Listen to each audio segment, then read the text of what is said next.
You ever notice how the moment you stop obsessing over something, it suddenly starts working? You spend months chasing peace, love, success, then one day you give up. Take a deep breath, and boom, everything falls into place. Strange, right? But it's not magic. It's mindset.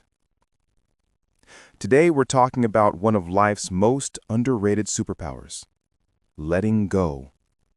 And no, it doesn't mean giving up or pretending you don't care. Letting go means releasing control over what you can't control, so you can focus your energy on what you can. Here's what you'll learn in this episode. Why holding on so tightly keeps things stuck. A toolkit of real, everyday techniques to help you practice letting go, and how one small shift in mindset can quietly change how your week and your life flows. So if you've ever found yourself overthinking, replaying old conversations, or trying to force something that just won't move, this one's for you. Picture this. Scene 1. You're at the gym, staring at the mirror, checking if your progress shows yet. You've been working out for weeks, but it feels like nothing's changing. You push harder, more reps, less rest, and suddenly you're burned out and sore. Scene 2. You're stuck in traffic on your commute, tapping the steering wheel like it owes you something. You keep checking the time, your frustration climbing with every red light. Or maybe you're sitting at your desk, refreshing your inbox, waiting for that email reply that will finally move your project forward. Sound familiar? We grip. We control. We chase because we think control equals progress. But here's what research and a few centuries of philosophy tell us. When we cling too tightly, our minds enter a stress loop. Psychologists call it cognitive load, basically mental overstuffing. When our brain is overloaded trying to manage everything, creativity, patience, and perspective get squeezed out. And when that happens, even simple things like focusing at work or enjoying a walk start to feel impossible. Letting go interrupts that loop. It gives your brain breathing room. Let's get practical. Here are 5 methods you can start using today. Method 1, the 3-breath reset. Why it works? Deep breathing activates your parasympathetic nervous system, the body's natural chill switch. It lowers your stress hormones in seconds. How to do it? Next time you feel tension rise, before reacting, pause. Inhale deeply for 4 seconds. Hold for 4. Exhale for 6. Repeat 3 times. That's it. Example. You're waiting in line. Someone's arguing with the cashier. Instead of rolling your eyes, take your 3 breaths. You might not change the situation, but you'll change your reaction. Method 2. The circle of control. Why it works? This comes from Stoic philosophy, figuring out what's inside your control versus what's outside. When you stop wrestling with what's beyond your reach, you free up focus for what truly matters. How to do it? Draw 2 circles on a page. In the inner one, write what you can control: your actions, words, effort. In the outer, list what you can't: the weather, other people, outcomes. Spend 90% of your energy in the inner circle. Example, you can't control if your boss replies to your email, but you can write a thoughtful follow-up, organize your notes, and move on. Method 3, label and let go. Why it works? Naming emotions reduces their intensity. It's called affect labeling. Your brain relaxes when you put words to feelings. How to do it? When you're overwhelmed, say to yourself quietly, "I'm feeling anxious," or "I'm frustrated." Don't judge it, just label it. Then imagine placing that thought on a cloud and watching it drift away.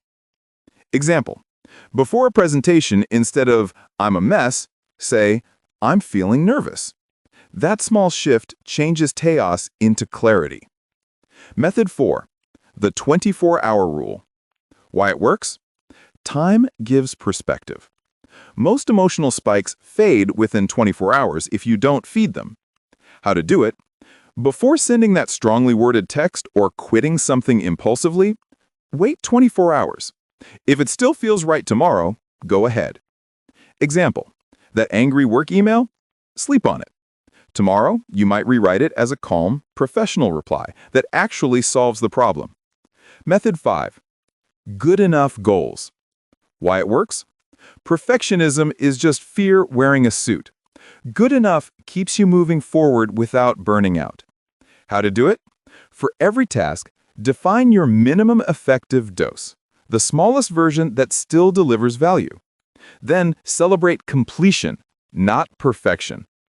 Instead of waiting to record your perfect podcast episode, record one that's 80% ready. Publish it. Progress beats perfection every time. Even with these tools, there are traps that sneak in. Let's look at 3 of them. Trap 1, the control everything syndrome. The mistake. Thinking letting go means losing control completely, so we overcompensate, micromanaging every detail. How to fix it? If you catch yourself hovering, say, if it's truly mine, it will flow. If not, it's freeing me for something better.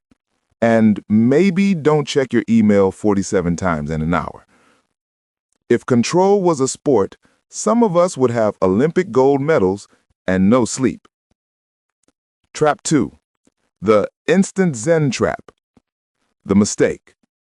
Expecting to feel peaceful the moment you try to let go. When stress doesn't vanish immediately, you think you're bad at it. How to fix it? Remember, letting go is a practice, not a button.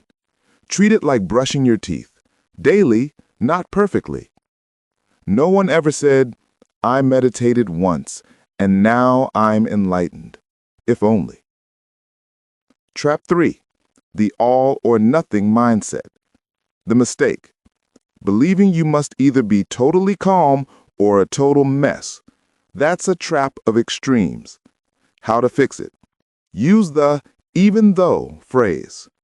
Even though I feel tense, I can still breathe and move on. It's progress, not perfection.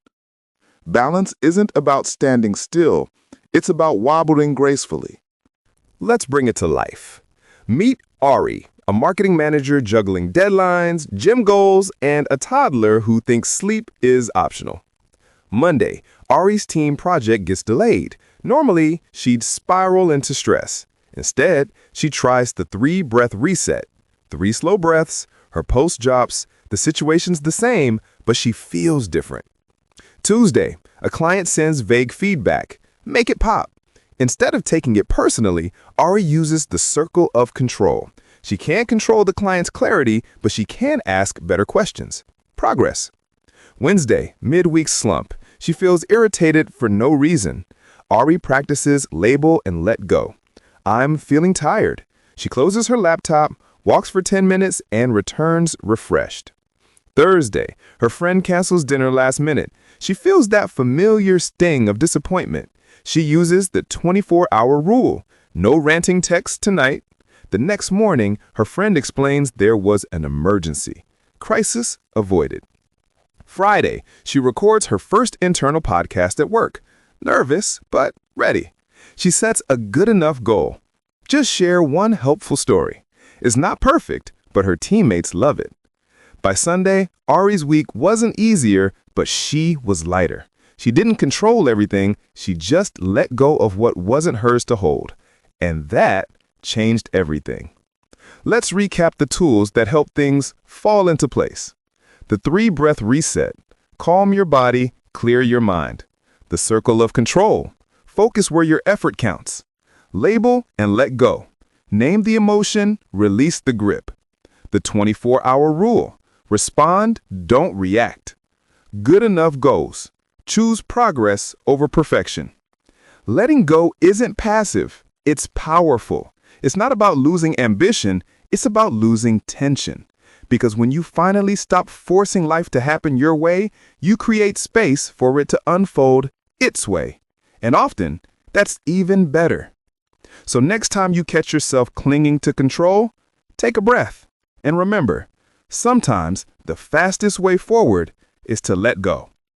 If you found this helpful, subscribe and check out our playlist on mindset shifts that change everything. And hey, go easy on yourself. You're learning the art of flow.